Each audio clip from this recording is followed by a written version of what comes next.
Why do some people get paranoid or anxious when consuming cannabis? Good Lord, so many reasons.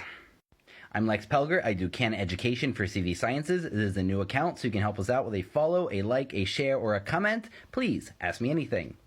I have seen a number of questions about why some people get more paranoid than others. And one of the first explanations is everybody has different endocannabinoid machinery. There are different genetic variants of your CB1 receptor, of your Fa enzymes that break down anandamide and help control your endocannabinoid levels. And so with these different variants, some people are more likely to have substance use disorders. Some people are more likely to be anxious.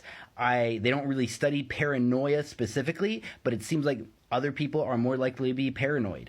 I believe that everybody knows some people who just realize they should never ever touch this plant. Whatever it is with their own delicate neuro ecosystem, this plant is not for them.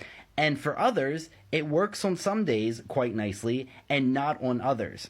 And what it speaks to is, to me, one of the most fascinating parts about this plant is everybody responds to it differently.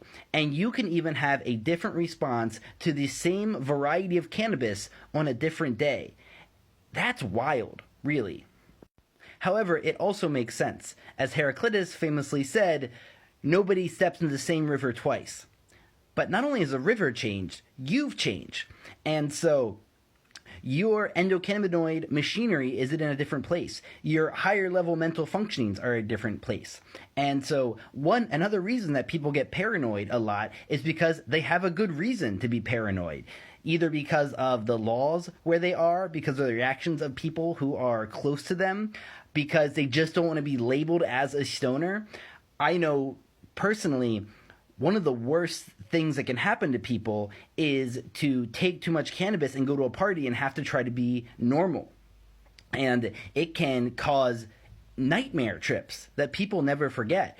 Yes, psychedelics can cause really bad trips, but anybody who pays attention to these psychoactives knows that a really bad cannabis trip can be as terrible as any terrible psychedelic trip you've ever heard of, and can sometimes be as bad as a psychotic break.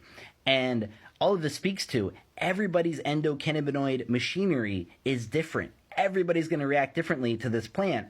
And the only way to know how it's going to be for you is to experiment.